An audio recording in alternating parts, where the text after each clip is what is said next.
Hello, welcome to my YouTube channel. Today my topic is based on cooperative society. Forms of business organizations का जो third part है वो है cooperative society. Cooperative society क्या है? Cooperative society is a voluntary association of person who join together with the motive of welfare for the members. एकदम clear cut बोल रहा है. मोटिव ऑफ वेलफेयर, इसका उद्देश्य अपने सदस्यों को सहायता करना.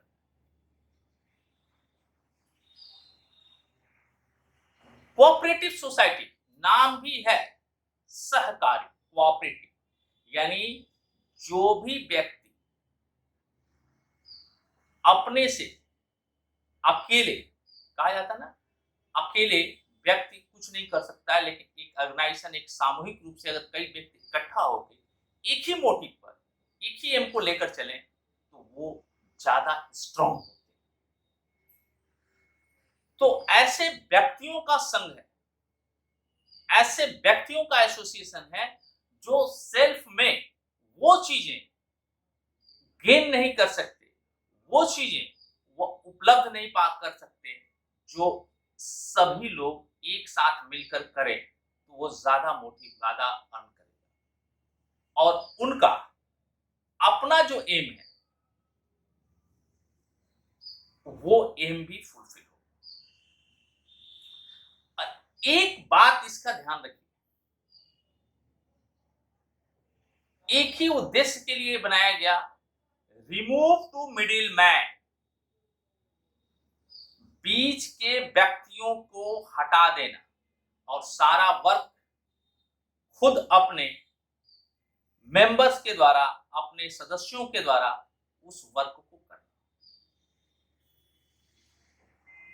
ताकि जो प्रॉफिट मिडिल मैन बीच से लेकर उड़ जाते हैं उसको सेव किया जा सके और अपने सदस्यों को उसका बेनिफिट दिया जा सके. अब जब भी कोऑपरेटिव सोसाइटी की बात करते हैं तो इसका क्या ऑब्जेक्ट है? मैं remember in mind the object, इसका उद्देश्य क्या है, इसको समझने के लिए इन पॉइंट्स को आपको ऑलवेज अपने माइंड में रखना पड़ेगा. तो आप जब इन पॉइंटों को ले लेंगे, इस चीज को ध्यान में रख लेंगे तो ये सारी चीजें अपने आप क्लियर हो जाएंगी. सबसे पहला पॉइंट क्या है? It's aim to protect and promote economic and social interest. सामाजिक और आर्थिक उद्देश्यों को ये डेवलप करने में सहायता करता है. अभी भी देखिए ग्रामीण क्षेत्रों में बहुत सारे अकेले लोग हैं, सिंगल हैं, जो इसके साथ नहीं जुड़े हुए हैं, उनका शोषण कई स्तर पे होता है. इनको रोकना इसका सबसे बड़ा ऑब्जेक्ट है. It is an association of person, not capital. ये व्यक्तियों का समूह है, पूंजी एकत्र करने के लिए व्यक्तियों को कलेक्ट नहीं किया गया है, जबकि ज्वाइंट स्टॉक कंपनी में वहां कैपिटल कलेक्ट किया. यह उन व्यक्तियों का एसोसिएशन है जिनको प्रोटेक्शंस और प्रमोशन की आवश्यकता है, सामाजिक स्तर पर भी और आर्थिक स्तर पर. आर्थिक स्तर पर भी उनको डेवलप करना और सोशल, सामाजिक स्तर पर भी उनको डेवलप करना. ये कैपिटल जनरेट नहीं करता. Compulsory required to be registered under the Cooperative Society Act 1912 किसी भी कोऑपरेटिव सोसाइटी के लिए कोऑपरेटिव सोसाइटी एक्ट 1912 के अंदर उसका रजिस्ट्रेशन करना जरूरी। जैसे ही वो रजिस्टर्ड हो जाती है, वो उसका एक सेपरेट लीगल एंटिटी बन जाती है उस एसोसिएशन, उस कोऑपरेटिव सोसाइटी। और जब तक उसकी सेपरेट लीगल एंटिटी नहीं होती, तब तक उस कोऑपरेटिव सोसाइटी का कोई लीगल वैलिडिटी नहीं। इसलिए जब भी कोऑपरेटिव सोसाइटी बनाई जाती है, तो उसके लिए उसका रजिस्ट्रेशन कोऑपरेटिव सोसाइटी एक्ट 1912 के अंतर्गत करा दिया।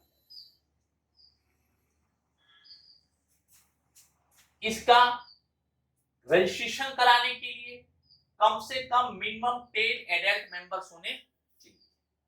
इसके लिए 10 वयस्क व्यक्तियों का होना जरूरी है। ये 10 व्यक्ति कोई भी हो सकते हैं। इसका बेसिक प्रिंसिपल क्या है? Each for all and all for each.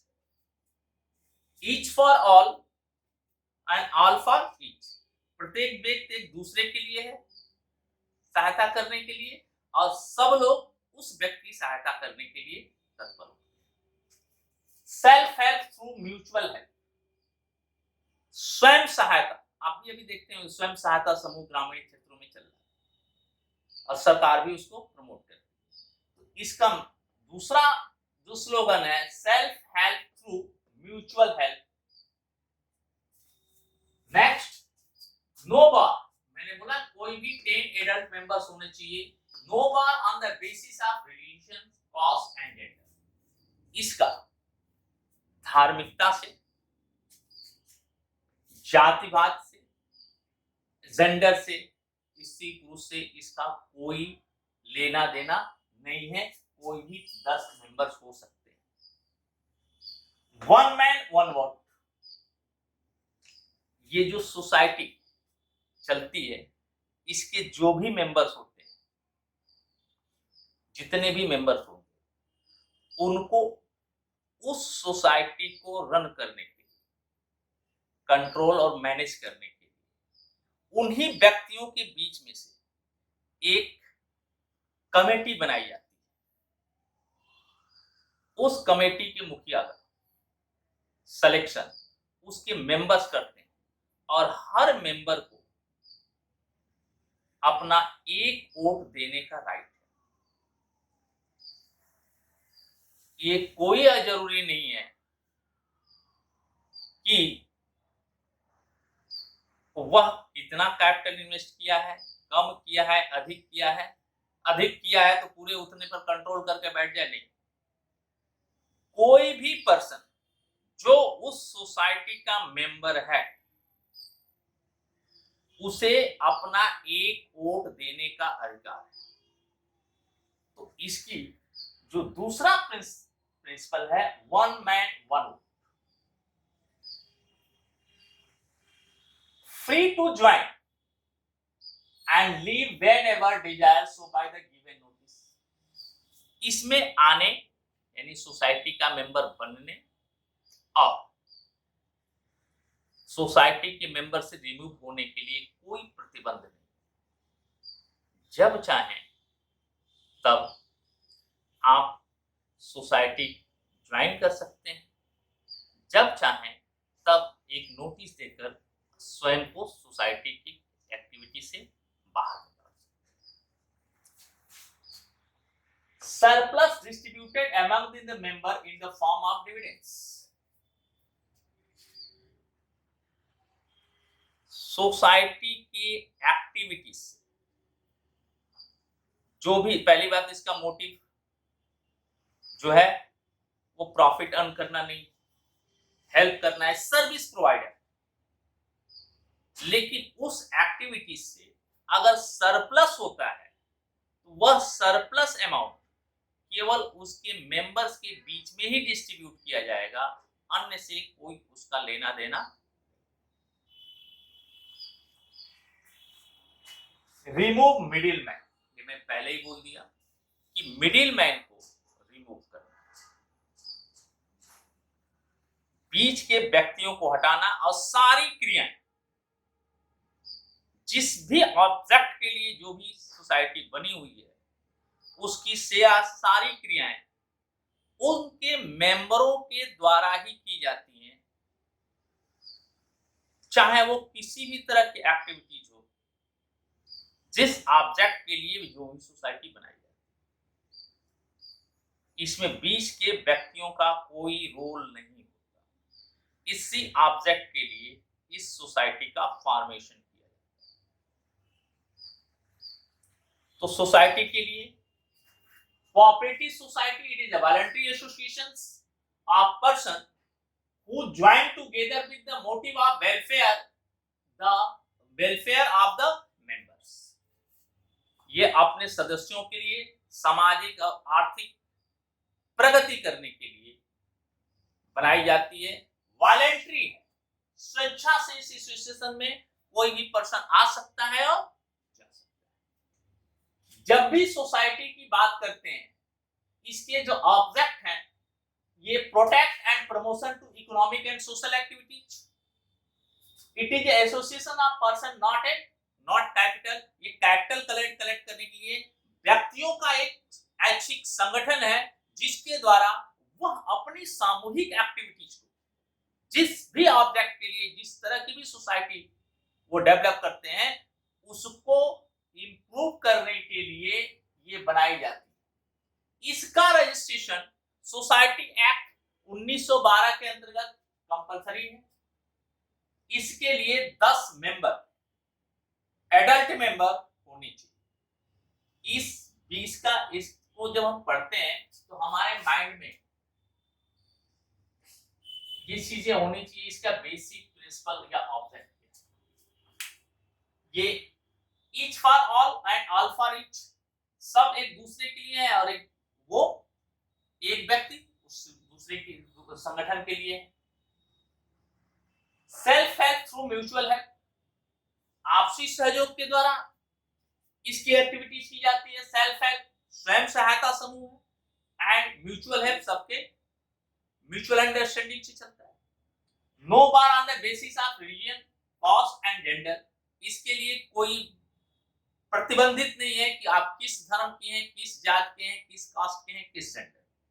कोई भी एडल्ट मेंबर इसका मेंबर हो सकता है। इसका जो सबसे बड़ा मोटिव है, वन मैन वन वोट, एक व्यक्ति एक वोट देने का अधिकार रखता है। कैपिटल कंट्रीब्यूशन या मेंबरशिप फीस कैसे आती है, ये किसी का अधिक है कम है, इससे कोई रिलेशन नहीं। अगर आप मेंबर हैं तो आपको वोट देना आपका राइट है। Free to join and leave man never desire, so by giving notice, आप जब चाहें तब इसको ज्वाइन कर सकते हैं और बाहर भी निकल सकते हैं। कोई अमाउंट अगर सरप्लस होता है सोसाइटी के एक्टिविटीज के द्वारा, तो वह उस पर अधिकार केवल और केवल उसके मेंबरों का है, दूसरे किसी का नहीं है।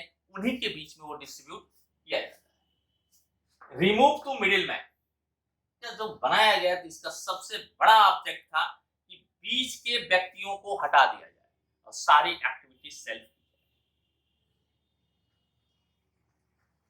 क्लियर? ये आपका कोऑपरेटिव सोसाइटी का बेसिक एम, ऑब्जेक्ट और मेंबर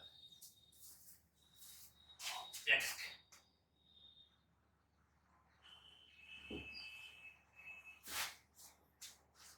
अब इसके फीचर्स क्या है? अगर आपने इतना अपने माइंड में सेल्फ रख लिया है तो सारी चीजें अपने आप आपको क्लियर हो जाएंगी। वॉलंटरी मेंबर्स ऐच्छिक है, स्वैच्छिक है।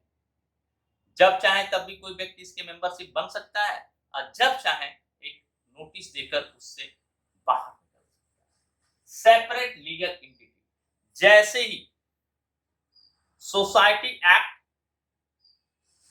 1912 के अंतर्गत इसका रजिस्ट्रेशन हो जाएगा, वह सोसाइटी अपने मेंबरों से सेपरेट लीगल एंटिटी रखती है।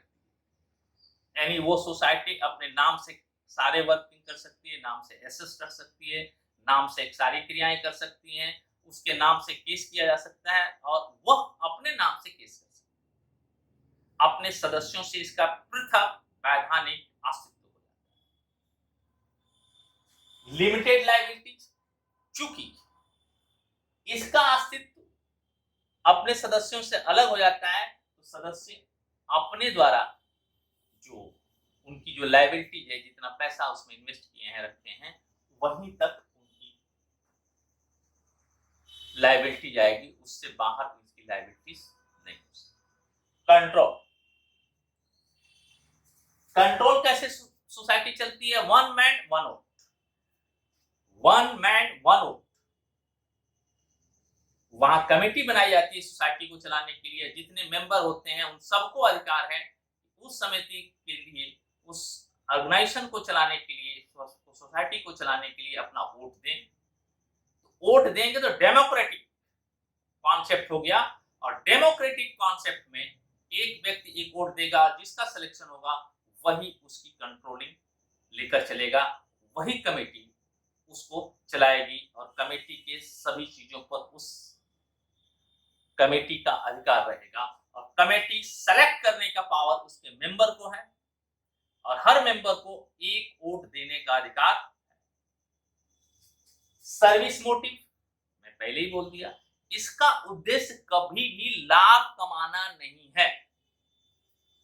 इसका उद्देश्य अपने सदस्यों को इस तरह से सर्विस प्रोवाइड करना है ताकि उनका economical and social living of standard ऊपर जा सके, और इसमें बीच के व्यक्तियों को रिमूव किया जा सकते हैं कि ये अपने मेंबर, ध्यान रखिए सबको नहीं, अपने मेंबर को सर्विस प्रोवाइड करते, ये इसके फीचर्स हैं। मेरिट क्या है? इजी टू फॉर्म, कोई भी 10 व्यक्ति जो एडल्ट हैं, इस जात धर्म कहाँ के हैं इससे कोई मतलब नहीं है, इसको फॉर्म कर सकते हैं। लिमिटेड लायबिलिटीज है, यानी जितनी आपकी मेंबरशिप की फीस लगी है उतना ही आपका है, क्योंकि सेपरेट लीगल एंटिटी हो जाती है। जैसे ही सेपरेट लीगल एंटिटी हो गई, उसके बाद उसके मेंबर्स की लायबिलिटी लिमिटेड हो जाएगी।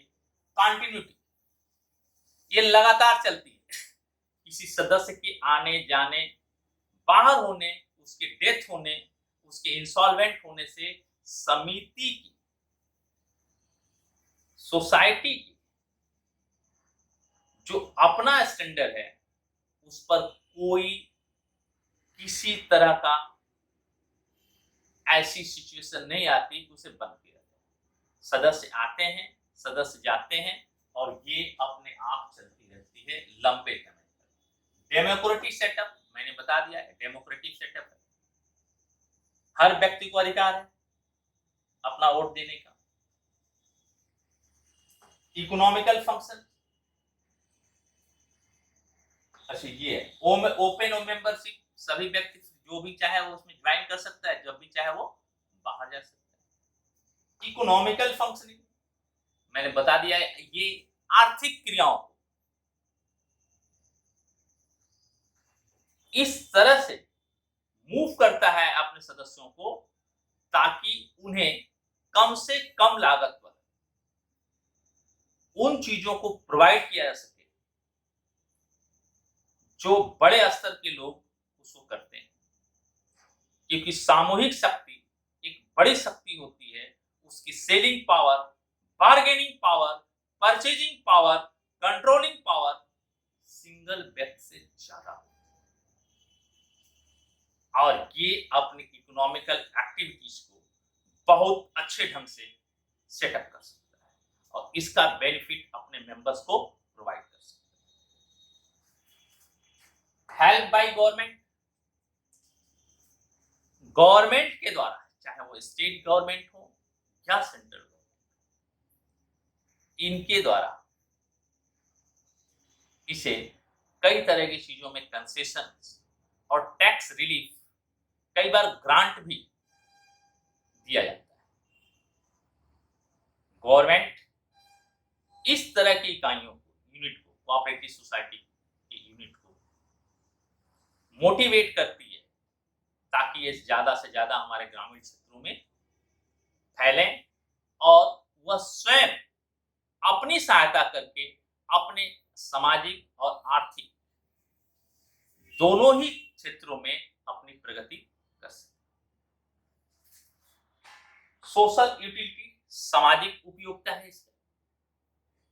हर व्यक्ति ये चाहता है कि हमारे पास भी ये बड़ी चीज होती तो हम ज्यादा कर लेते। तो अकेले व्यक्ति तो उस चीज को नहीं कर पाएगा, लेकिन एक जब सोसाइटी के मेंबर्स के रूप में होगा तो उनके पास एक बल्क में चीजें जनरेट होंगी, और जब बल्क में चीजें जनरेट होंगी तो वह उसका बेनिफिट कई तरह से ले सकता है। और इसकी कमेटी सारी चीजों, मार्केटिंग से लेके हर चीज, प्रोडक्शन से लेके मार्केटिंग से लेके हर चीजें की एक्टिविटीज में अपनी कंट्रोलिंग पावर ज्यादा दिखाती। इसकी सामाजिक उपयोगिता भी बहुत ज्यादा है और सामाजिक स्तर पे इन लोगों को बहुत ज्यादा मोटिवेशन भी मिलना शुरू हो जाता है। इसकी डिमेरिट या लिमिटेशन क्या है? Limited capital. देखो, इसमें जो मेंबर्स होते हैं वो जो पैसा लगाते हैं यही उसका रिसोर्सेस है। तो कैपिटल इनके लिमिटेड होते हैं, बहुत ज्यादा एक कैपिटल नहीं कलेक्ट कर सकते। इनका मोटिव सर्विस है कैपिटल कलेक्ट करना। इनके जो रिसोर्सेज हैं वो आपस में सब लोग मिलकर जो रिसोर्सेज को क्रिएट करते हैं वही रिसोर्सेज हैं। और चूंकि ये छोटे लोग होते हैं, अपने आप को डेवलप करने की सोचते हैं, इसलिए इनके पास लिमिटेड रिसोर्सेज होते हैं। कैपिटल भी रिसोर्सेज, कैपिटल भी कम होती है क्योंकि हर मेंबर जो कंट्रीब्यूशन देता है मेंबरशिप के लिए सोसाइटी के अंदर, वही उसका मेन रिसोर्सेज है। हाँ, गवर्नमेंट भी इन्हें कई बार कई तरह के ग्रांट बैंकों के द्वारा प्रोवाइड कराती है ताकि ये अपने आप को ज्यादा डेवलप कर सके। Inefficient management, yes, inefficient management है क्योंकि इन्हें पास कोई प्रोफेशनल या कोई डिग्री नहीं होती। ये अपने वर्क को सेल्फ करते हैं। इनके पास जो अपना अनुभव है उसके अलावा अदर कोई मैनेजमेंट करने का प्रोफेशनल स्किल्ड नहीं होता, इसलिए ये थोड़ा सा बैक चलेगा। नो मोटिवेशन, इसमें कोई मोटिवेशनल चीज इस पॉइंट ऑफ व्यू से नहीं है कि चाहे कोई अधिक लगाया हो कम लगाया हो, काम तो सबको करना है, वो नहीं कर रहा है तो हम नहीं कर रहे हैं। इसमें एक कॉन्फ्लिक्ट टाइप का सारे मेंबर्स में एक चीज आ जाती है जो इसे अधिक वर्क करने के लिए मोटिवेट नहीं करती। कॉन्फ्लिक्ट अमंग द मेंबर्स, अभी बोला कि बहुत सारे मेंबर्स में बहुत सारे कॉन्फ्लिक्ट हो जाते हैं तो उन कॉन्फ्लिक्ट को दूर करने में ही बहुत सारा समय चला जाता है। एक्सेसिव गवर्नमेंट कंट्रोल, गौर इस पर इन सोसाइटियों पर कंसेशन और टैक्स रिबेट वगैरह या ग्रांट वगैरह देती है गवर्नमेंट, इस पर गवर्नमेंट का कंट्रोल भी ज्यादा होता है। हर साल आपको अपने इनकम एंड एक्सपेंडिचर का ब्यौरा देना है, बैलेंस शीट देना है, आपको अपने सारे अकाउंट्स के प्रॉपर डॉक्यूमेंट्स गवर्नमेंट को प्रोवाइड कराने हैं। गवर्नमेंट के अधिकारी उसको चेक करेंगे, उसको देखेंगे। उन सब चीजों के कारण गवर्नमेंट का कंट्रोल इस पर ज्यादा होता है।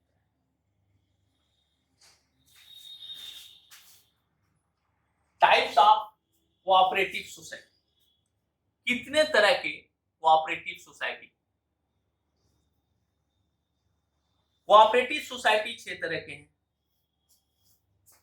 हालांकि अदर पॉइंट ऑफ व्यू से गवर्नमेंट कहती है कि आप और किसी पॉइंट ऑफ व्यू से कोई सोसाइटी आप डेवलप करना चाहते हैं तो आप उस सोसाइटी को डेवलप कर सकते हैं। इसमें consumer cooperative society, consumer cooperative society का मतलब है क्या? जो सामान हम वस्तुएं एक एक करके मार्केट से लेते हैं तो हमें कॉस्टली पड़ती है। अगर 10-20 लोगों का एक समूह है, उनकी जो स्पेशल रिक्वायरमेंट है, जो नीड है, कोई भी कंज्यूमर गुड्स का, वो सब एक लिस्ट बन जाती है। लिस्ट बनने के बाद वो सोसाइटी उस गुड्स को मार्केट से बल्क में खरीदती है। तो बीच के जो मिडिल मैन रिटेल शॉपकीपर होते हैं, उनकी प्रॉफिट का बेनिफिट उस सोसाइटी को मिलता है। मिडिल मैन को रिमूव कर दिया। और जो रिक्वायरमेंट है, तो इसका ये भी चीज है कि ये बार्गेनिंग पावर में आ जाती है, क्योंकि ज्यादा माल खरीदना चाहती है। डायरेक्ट प्रोड्यूसर से इसका कांटेक्ट हो जाता है, डायरेक्ट प्रोड्यूसर से माल खरीदती है, सब चीजें रिमूव हो जाती हैं और बहुत सस्ते रेट पर इनको माल वो मिल जाता है, जिसे वह अपने मेंबर्स को प्रोवाइड करते हैं। प्रोड्यूसर कोऑपरेटिव सोसाइटी, ये जो प्रोड्यूसर कोऑपरेटिव सोसाइटी होती है, इसको हम दो पार्ट में आते हैं। एक रॉ मटेरियल प्रोवाइड करना, जैसे मान लीजिए कल्चर है तो उनको देना सीड्स, फर्टिलाइजर्स या अदर कोई भी चीज, मशीनें जो उसके लिए जरूरत होती हैं वो प्रोवाइड करना, ताकि वो प्रोडक्शन कर सके। और फिर दूसरा, जब गुड्स प्रोड्यूस हो जाता है तो उसे सेल करना, यानी इन चीजों को इनपुट लेना, रॉ मटेरियल लेना, और फिर इनपुट से जो गुड्स प्रोड्यूस हुए उसे सेल करना। आप भी गांव में देखते होंगे, ये जो हम लोगों को दूध वगैरह देते हैं, ये दूध लाते हैं, रॉ मटेरियल कलेक्ट करते हैं, फिर ये जहां को मेंबर है सोसाइटी में जाते हैं, वहां दूध को कहते हैं लोग पेरना, या मशीन वहां लगी रहती है, दूध को उसमें डालकर उसका मक्खन निकाल लिया जाता है, फिर वो को मार्केट में जाकर सेल करते हैं।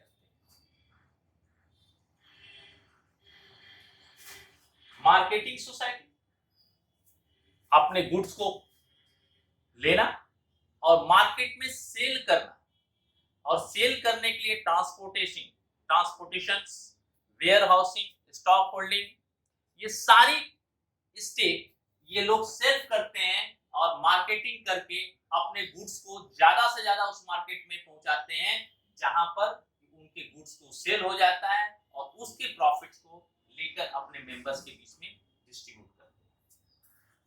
क्रेडिट सोसाइटी, बहुत लोगों को पैसे की आवश्यकता होती है। अगर वो किसी महाजन वगैरह जाएंगे तो उन्हें बहुत हाई इंटरेस्ट रेट पर पैसा मिलेगा, नहीं मिलेगा, तो बहुत लो इंटरेस्ट रेट पे छोटे छोटे अमाउंट को बांध कर ये उन मेंबरों को सहायता करते हैं और क्रेडिट फैसिलिटीज प्रोवाइड करते हैं।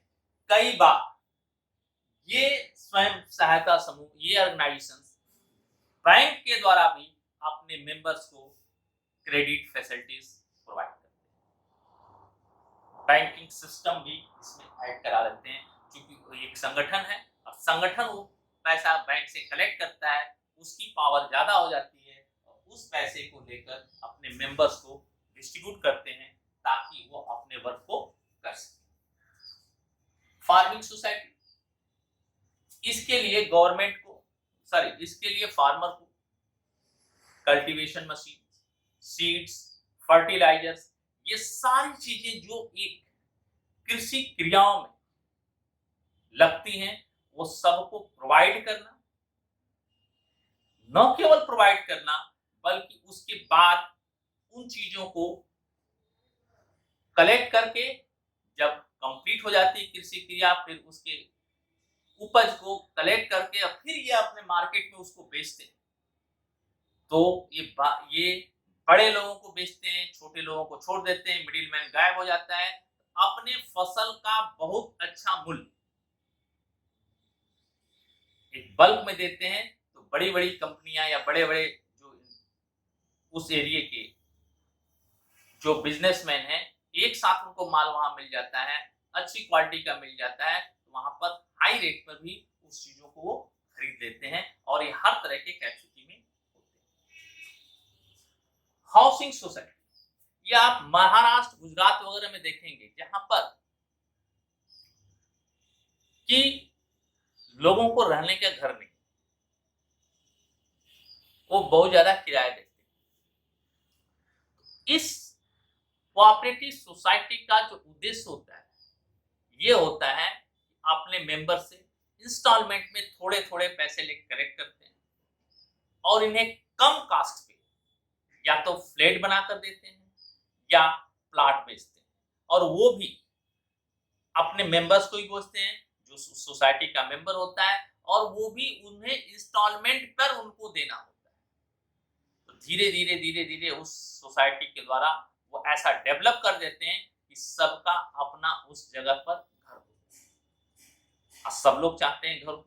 इस तरह की सोसाइटियों का डेवलपमेंट महाराष्ट्र वगैरह, गुजरात वगैरह में बहुत है, और बहुत सारे मेंबर्स को बहुत कम कास्ट पे या तो प्लाट जैसी जिस ऑब्जेक्ट के लिए सोसाइटी बनते हो या फ्लैट उन्हें बनाकर ये सोसाइटियां प्रोवाइड करती हैं। कितने तरह के हो गए?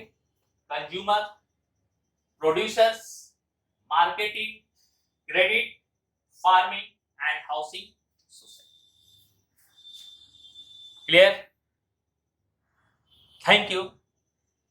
Next topic joint stock company पे नेक्स्ट वीडियो।